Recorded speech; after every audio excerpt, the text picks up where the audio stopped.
सुप्रभात बच्चों आज हम ग्रामर का टॉपिक है हमारा निबंध।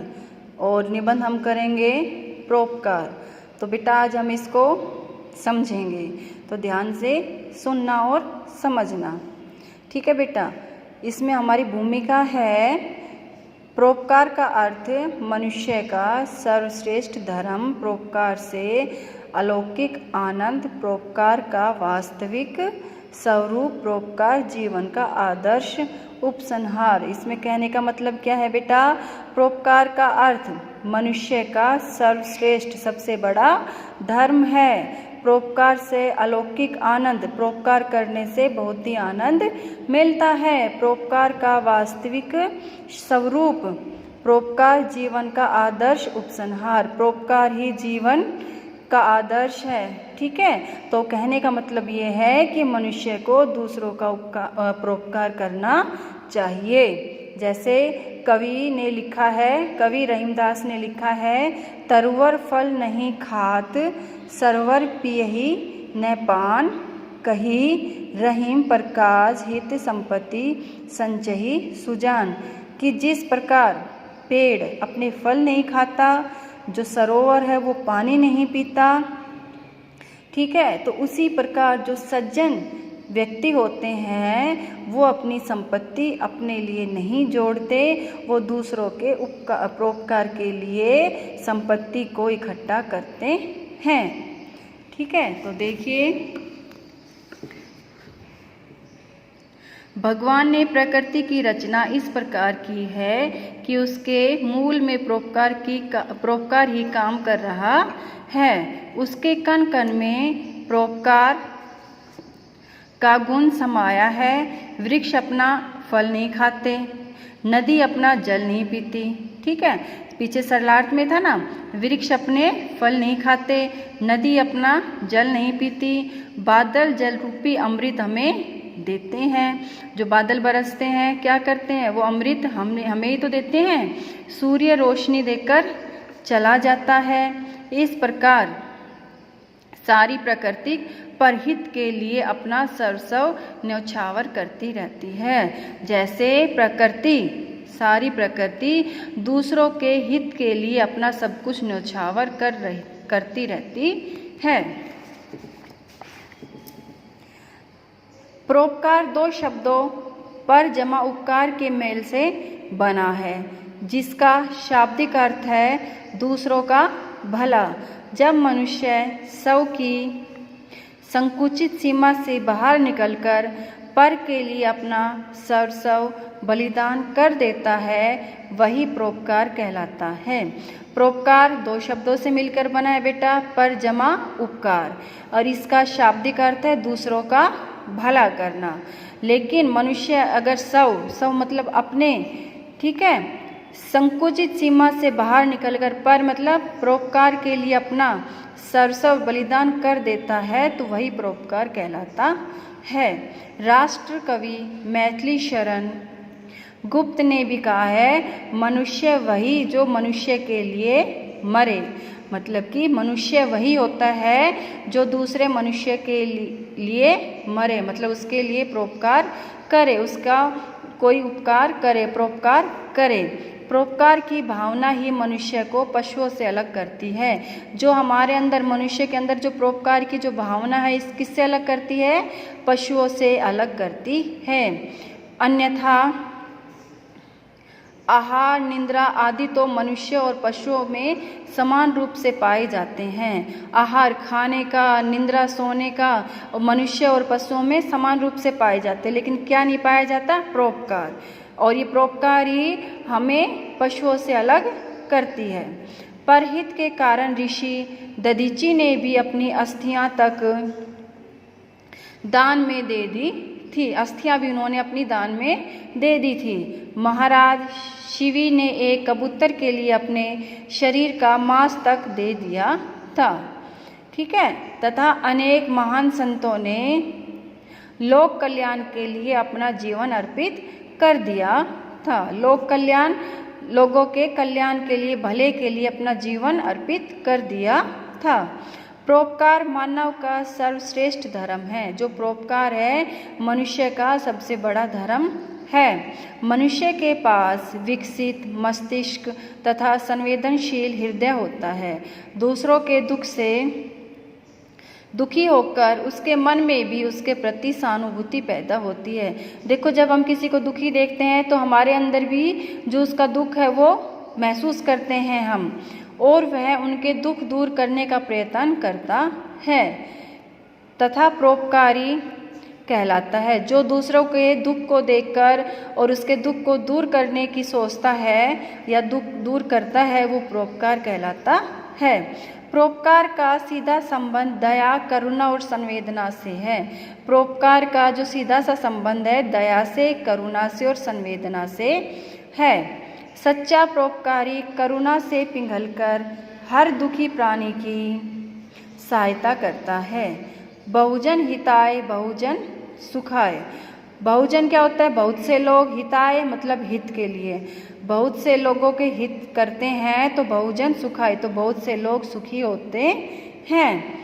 उक्ति भी परोपकार की ओर संकेत करती है। जो ये उक्ति है ये भी परोपकार की ओर संकेत करती है कि अगर हम बहुत से लोगों का हित करेंगे तो बहुत से लोग सुखी होंगे।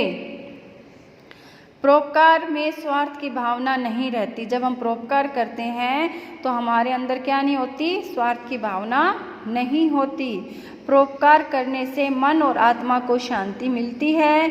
भाईचारे तथा विश्व बंधुत्व की भावना बढ़ती है। सुख की जो अनुभूति किसी व्यक्ति का संकट दूर करने में, भूखे को रोटी देने में, नंगे को कपड़ा देने में, बेसहारा को सहारा देने में होती है, वह किसी अन्य कार्य से नहीं मिलती।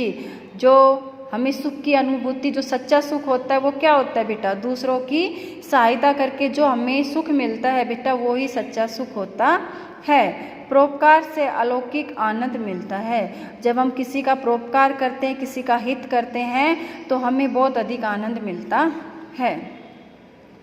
आज का मानव भौतिक सुखों की ओर बढ़ता जा रहा है। जो आज का जो मनुष्य है वो अपने भौतिक सुखों की ओर बढ़ता जा रहा है। इन भौतिक सुखों के आकर्षण ने मनुष्य को बुराई भलाई से दूर कर दिया है। अब वह केवल स्वार्थ सिद्धि के लिए कार्य करता है, मतलब कि वो सिर्फ अपने स्वार्थ के लिए ही कार्य करता है। आज मनुष्य थोड़ा लगाने तथा अधिक पाने की इच्छा करने लगा है। ठीक है, आज मनुष्य थोड़ा लगाने तथा अधिक पाने की इच्छा करने लगा है। जीवन के हर क्षेत्र को व्यवसाय के रूप में देखा जाने लगा है। व्यवसाय क्या होता है बेटा? जो हम स्वार्थ में हम जो भी कार्य व्यापार करते हैं वो व्यवसाय होता है। तो जीवन के हर क्षेत्र में व्यवसाय मतलब बिजनेस के रूप में देखा जाने लगा है। जिस कार्य से स्वहित होता है वही किया जाता है, मतलब स्वयं के लिए जो कार्य सही होता है वही किया जाता है। उससे चाहे औरों को कितना ही नुकसान उठाना पड़े। पहले छल कपट धोखे बेईमानी से धन कमाया जाता है और फिर धार्मिक सतलों अथवा गरीबों में थोड़ा धन इसलिए बांट दिया जाता है कि समाज में उनका यश हो जाए। पहले तो क्या होता है? छल कपट धोखे बेईमानी से धन कमाते हैं और फिर जब धन कमा लेते हैं तो उसका क्या करते हैं? धार्मिक स्थानों पे मतलब कहीं मंदिर में चढ़ा दिया, कुछ गरीबों को कुछ भेंट कर दिया, तो उससे वो क्या सोचते हैं? उससे उनका यश फैले चारों दिशाओं में कि भाई उस व्यक्ति ने इतना सब कुछ किया है। इसे परोपकार नहीं कहते। जो इस प्रकार का जो होता है उसे परोपकार नहीं कहते। महात्मा ईशा ने परोपकार के विषय में कहा था कि दाहिने हाथ से किए गए उपकार का पता बाएं हाथ को नहीं लगना चाहिए। अर्थात कहने का अभिप्राय बेटा ये है, अगर हम दाहिने सीधे हाथ से अगर हम दान देते हैं तो हमारे जो उल्टा हाथ है, बायां हाथ है, इसको भी पता नहीं होना चाहिए कि हमने दान दिया है। मतलब कि हमें किसी को नहीं बताना कि हमने ये दान किया है, हमने ये पुण्य किया है। पहले लोग गुप्त दान दिया करते थे। अपनी मेहनत की कमाई से किया गया दान ही वास्तविक परोपकार होता है। जो अपनी मेहनत से किया हुआ जो दान होता है बेटा, वही वास्तविक परोपकार होता है। न केवल मनुष्य अपितु राष्ट्र भी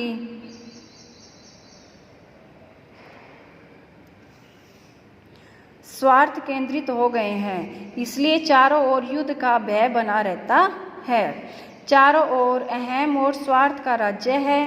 प्रकृति द्वारा दिए गए निस्वार्थ समर्पण के संदेश से भी मनुष्य ने कुछ नहीं सीखा। हजारों लाखों लोगों में से विरले इंसान ही ऐसे होते हैं जो परहित के लिए सोचते हैं। मतलब कि हजारों लाखों में से कुछ एक लोग ही ऐसे होते हैं जो दूसरों के हित के लिए सोचते हैं, नहीं तो सभी क्या सोचते हैं, अपने स्वार्थ के लिए ही सोचते हैं। अगर हम ये काम करेंगे तो हमारा ये प्रॉफिट हो जाएगा। परोपकारी व्यक्ति का जीवन आदर्श माना जाता है। जो परोपकारी जो व्यक्ति होता है उसका जीवन आदर्श माना जाता है। वह सदा प्रसन्न तथा पवित्र रहता है। वह हमेशा खुश रहता है और पवित्र रहता है। उसे कभी आत्मग्लानि नहीं होती। वह सदा शांत मन रहता है। उसे समाज में यश और सम्मान मिलता है। जो परोपकारी व्यक्ति होता है उसका मन है हमेशा शांत रहता है और उसे समाज में यश और सम्मान मिलता है। वर्तमान युग के महान नेताओं महात्मा गांधी, सुभाष चंद्र बोस, बाल गंगाधर तिलक आदि को लोक कल्याण के लिए सम्मान तथा यश मिला। ये सब पूजा के योग्य बन गए। परहित के कारण गांधी ने गोली खाई थी, ईसा सूली पर चढ़े, सुकरात ने जहर पिया। ठीक है, दूसरों के भलाई के लिए क्या किया था? गांधी ने गोली खाई थी, ईसा सूली पर चढ़ गए थे और सुकरात ने जहर पिया था। किसी भी समाज तथा देश की उन्नति के लिए परोपकार सबसे बड़ा साधन है। हर व्यक्ति का धर्म है कि वह परोपकारी बने। कवि रहीमन ने परोपकार की महिमा का वर्णन इस प्रकार किया है। रहीमन यो सुख होत उपकारी के अंग, बाटन वारे को लगे जो मेहंदी के रंग।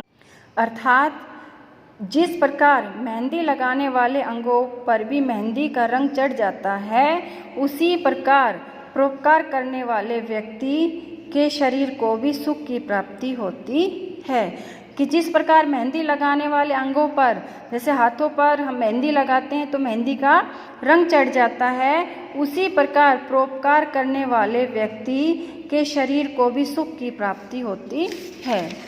ये बेटा हमारा परोपकार का जो टॉपिक था ये कंप्लीट हो गया है।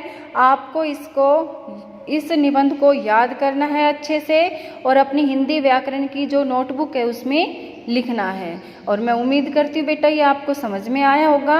अगर समझ में नहीं आया तो बेटा पूछ सकते हो। Thank you.